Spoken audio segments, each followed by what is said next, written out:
Sabe, a cada segundo, dentro de cada um de nós, está rolando uma batalha invisível.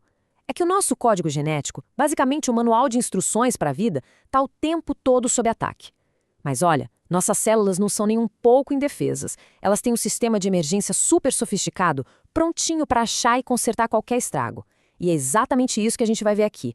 Como é que essas defesas celulares funcionam, passo a passo.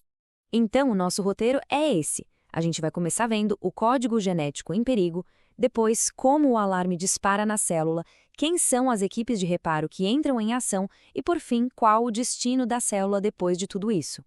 Para começar, a gente precisa entender uma coisa. O DNA não é uma molécula que fica lá paradinha e protegida. Muito pelo contrário. Ele é bombardeado sem parar por todo tipo de ameaça, sabe? Desde coisas de fora, como a radiação do Sol, até, acredite, subprodutos do nosso próprio metabolismo.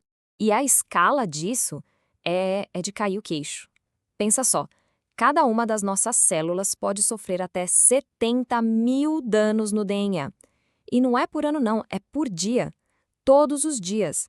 É um número gigantesco, né? Por isso que esse sistema de reparo é, assim, absolutamente vital para a gente continuar vivo. Bom, e nem todo dano é criado igual. Existem vários tipos, sabe? Desde probleminhas menores, como uma lesão numa base única, ou uma quebra em uma das fitas do DNA.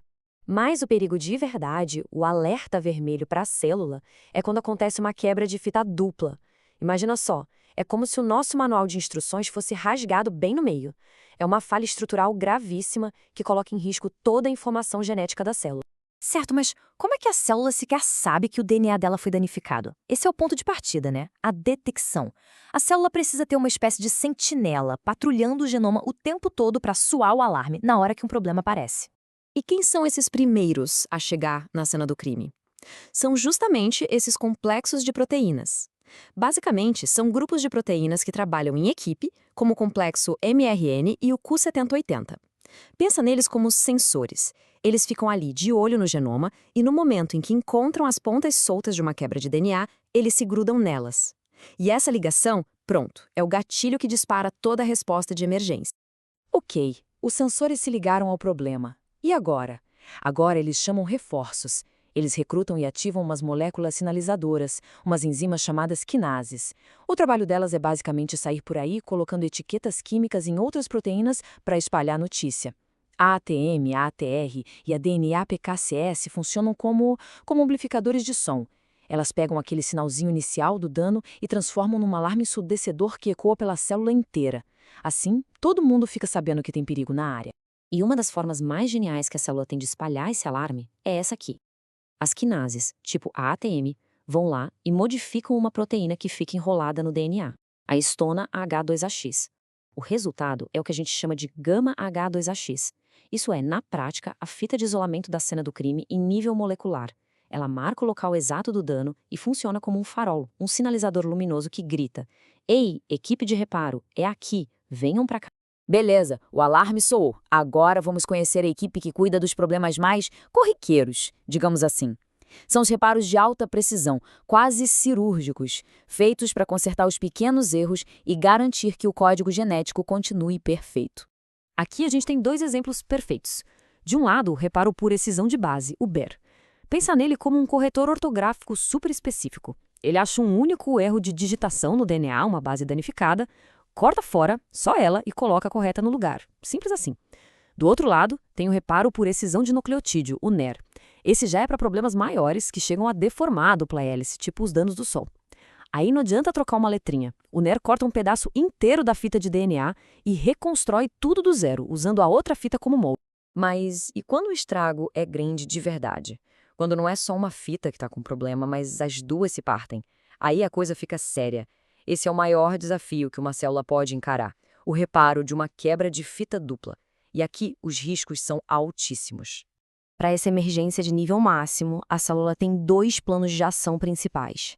São duas estratégias bem diferentes para resolver o mesmo pepino, e a escolha entre uma e outra vai ter consequências gigantescas para a célula. Então vamos lá, qual é a grande diferença entre os dois? O primeiro, o NIEJA, é a solução rápida e gambiarra. Ele basicamente pega as duas pontas quebradas e cola uma na outra. É super rápido, funciona a qualquer hora, mas tem um problema. quase sempre deixa uma cicatriz. Pode acabar perdendo ou adicionando umas letras do código genético no processo. Já o segundo, a recombinação homóloga, ou HR, é o reparo de cópia perfeita. É um processo muito mais elegante. Ele usa a cópia idêntica do cromossomo que a célula tem como um molde perfeito para reconstruir o pedaço que quebrou.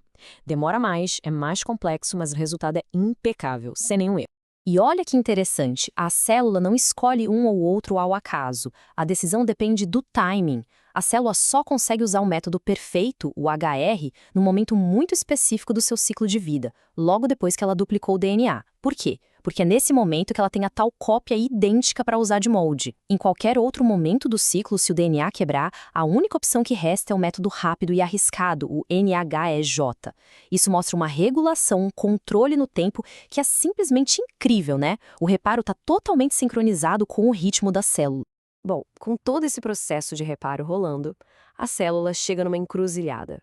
O que vai acontecer com ela? O resultado de tudo isso, se o conserto deu certo ou não, vai selar o seu destino. E existem basicamente 3 caminhos possíveis. O primeiro, o reparo funciona perfeitamente, a célula sobrevive e a vida segue normal.